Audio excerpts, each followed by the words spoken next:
انسانی زندگی کے مسائل میں جس کو تھوڑی سی بصیرت حاصل ہو وہ اس حقیقت سے بے خبر نہیں رہ سکتا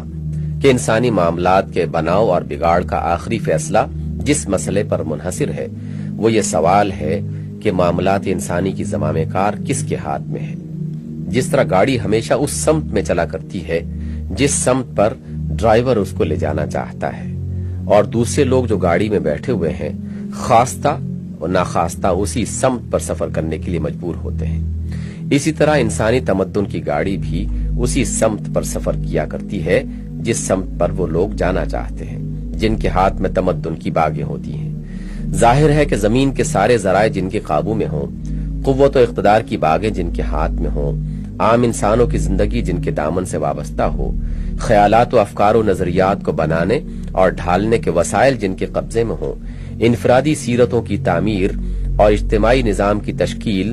اور اخلاقی قدروں کی تعین جن کے اختیار میں ہو، ان کی رہنمائی و فرمانروائی کے تحت رہتے ہوئے انسان بحیثیت مجموعی اس راہ پر چلنے سے کسی طرح باز نہیں رہ سکتی جس پر وہ اسے چلانا چاہتے ہیں۔ یہ رہنما و فرمانروا اگر خدا پرست اور صالح لوگ ہوں تو لامحالہ زندگی کا سارا نظام خدا پرستی اور خیر و صلاح پر چلے گا۔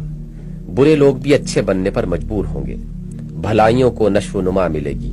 اور برائیاں اگر مٹیں گی نہیں تو کم از کم پروان بھی نہ چڑھ سکیں گی۔ لیکن اگر رہنمائی و قیادت اور فرمانروائی کا یہ اقتدار ان لوگوں کے ہاتھوں میں ہو جو خدا سے برگشتہ اور فسق و فجور میں سرگشتہ ہوں، تو آپ سے آپ سارا نظام زندگی خدا سے بغاوت اور ظلم و بد اخلاقی پر چلے گا۔ خیالات و نظریات، علوم و آداب، سیاست و معیشت، تہذیب و معاشرت، اخلاق و معاملات، عدل و قانون، سب کے سب بحیثیت مجموعی بگڑ جائیں گے۔ برائیاں خوب نشو و نما پائیں گی، بھلائیوں کو زمین اپنے اندر جگہ دینے سے اور ہوا اور پانی ان کو غذا دینے سے انکار کر دیں گی،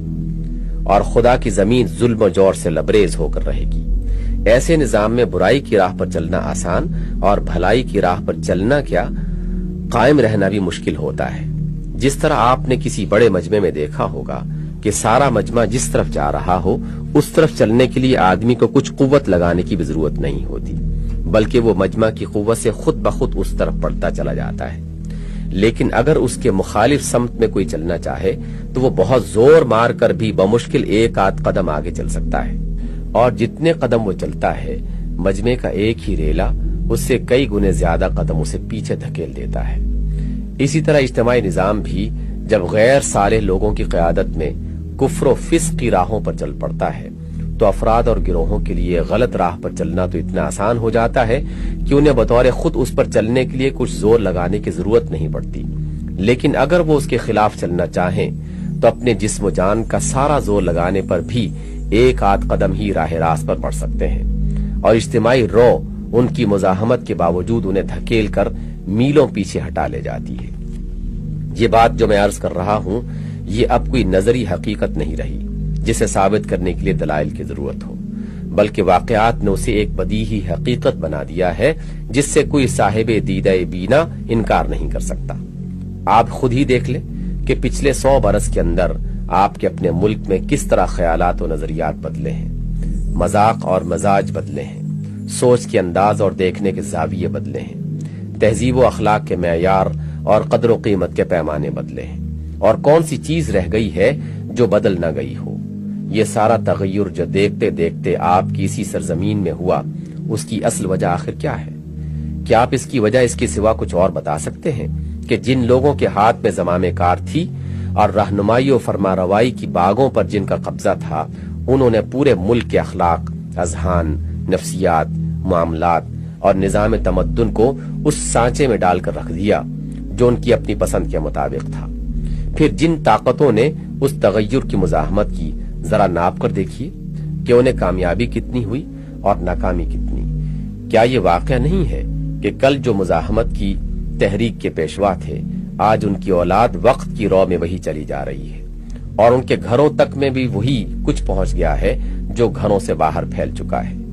کیا یہ واقعہ نہیں ہے کہ مقدس ترین مذہبی پیشواؤں تک کی نسل سے وہ لوگ اٹھ رہے ہیں جنہیں خدا کے وجود اور وحی و رسالت کے امکان میں بھی شک ہے؟ اس مشاہدے اور تجربے کے بعد بھی کیا کسی کو اس حقیقت کے تسلیم کرنے میں تأمل ہو سکتا ہے کہ انسانی زندگی کے مسائل میں اصل فیصلہ کن مسئلہ زمام کار کا مسئلہ ہے،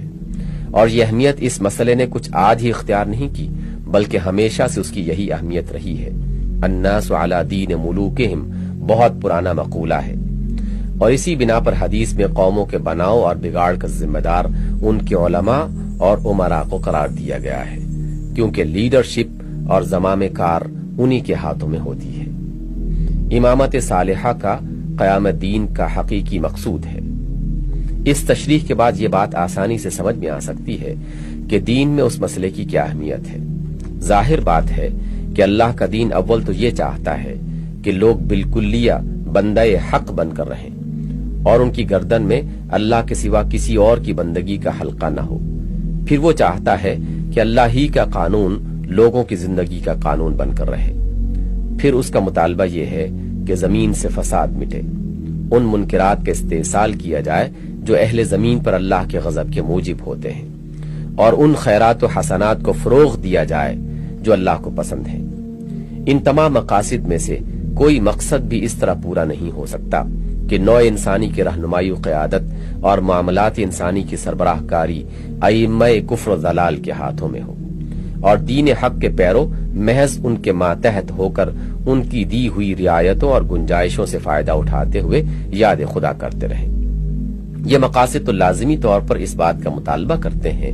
کہ تمام اہل خیر و صلاح جو اللہ کی رضا کے طالب ہوں اجتماعی قوت پیدا کریں اور سر دھڑ کی بازی لگا کر ایک ایسا نظام حق قائم کرنے کی سعی کریں جس میں امامت و رہنمائی اور قیادت و فرمانروائی کا منصب مومنین صالحین کے ہاتھ میں ہو۔ ان چیزوں کے بغیر وہ مدعا حاصل نہیں ہو سکتا جو دین کا اصل مدعا ہے۔ اسی لیے دین میں امامت صالحہ کی قیام اور نظام حق کی اقامت کو مقصدی حیثیت حاصل ہے، اور اس چیز سے غفلت برتنے کے بعد کوئی عمل ایسا نہیں ہو سکتا جس سے انسان اللہ تعالی کی رضا کو پہنچ سکے۔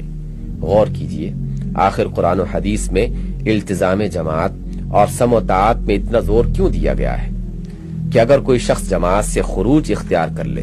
تو اس سے قتال واجب ہے، خواہ وہ کلمہ توحید کا قائل اور نماز روزے کا پابند ہی کیوں نہ ہو۔ کیا اس کی وجہ صرف اور صرف یہ نہیں ہے کہ امامت صالحہ اور نظام حق کا قیام و بقا دین کا حقیقی مقصود ہے، اور اس مقصد کا حصول اجتماعی طاقت پر موقوف ہے، لہٰذا وہ شخص اجتماعی طاقت کو نقصان پہنچاتا ہے وہ اتنے بڑے جرم کا ارتکاب کرتا ہے کہ جس کی تلافی نہ نماز سے ہو سکتی ہے نہ اقرار توحید سے۔ پھر دیکھیے کہ آخر اس دین میں جہاد کو اتنی اہمیت کیوں دی گئی ہے کہ اس سے جی چھڑانے اور منہ موڑنے والوں پر قرآن مجید نفاق کا حکم لگا دیتا ہے۔ جہاد نظام حق کی صحیح کا ہی تو دوسرا نام ہے،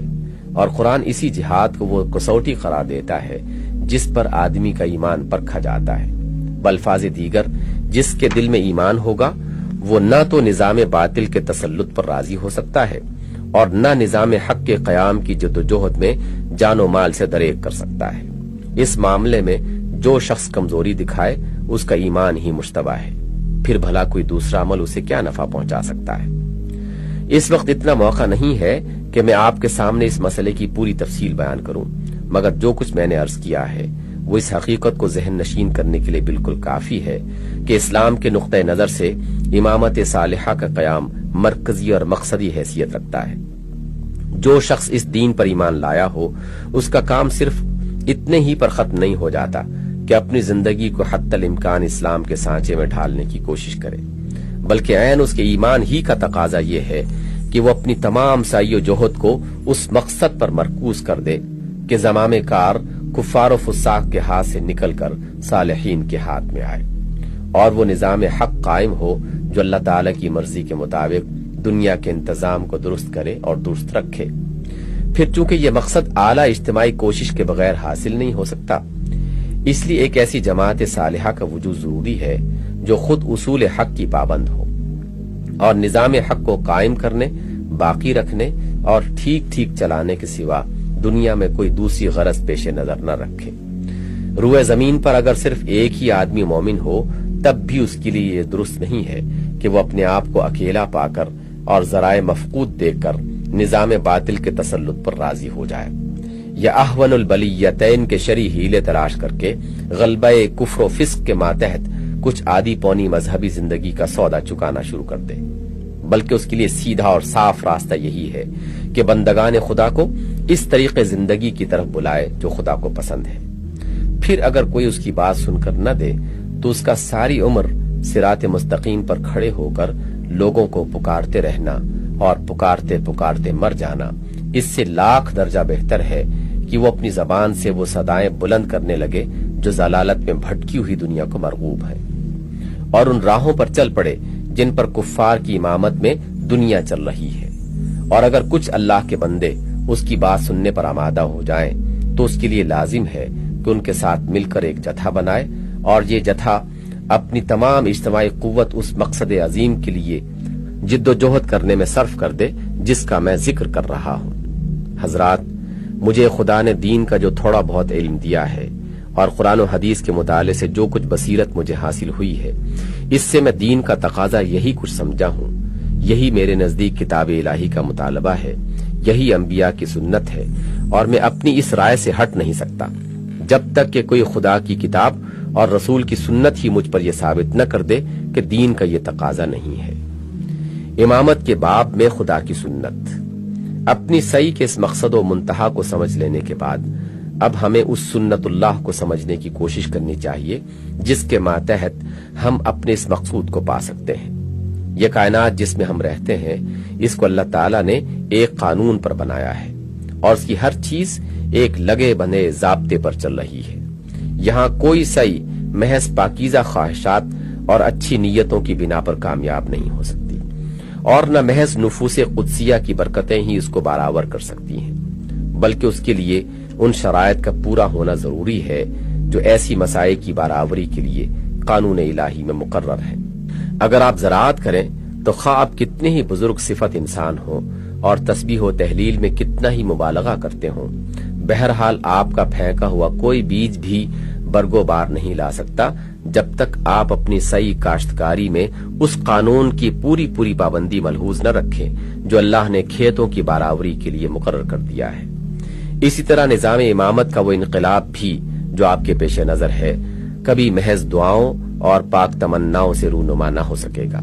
بلکہ اس کے لیے ناگزیر ہے کہ آپ اس قانون کو سمجھیں اور اس کی ساری شرطیں پوری کریں جس کے تحت دنیا میں امامت قائم ہوتی ہے، کسی کو ملتی ہے اور کسی سے چھنتی ہے۔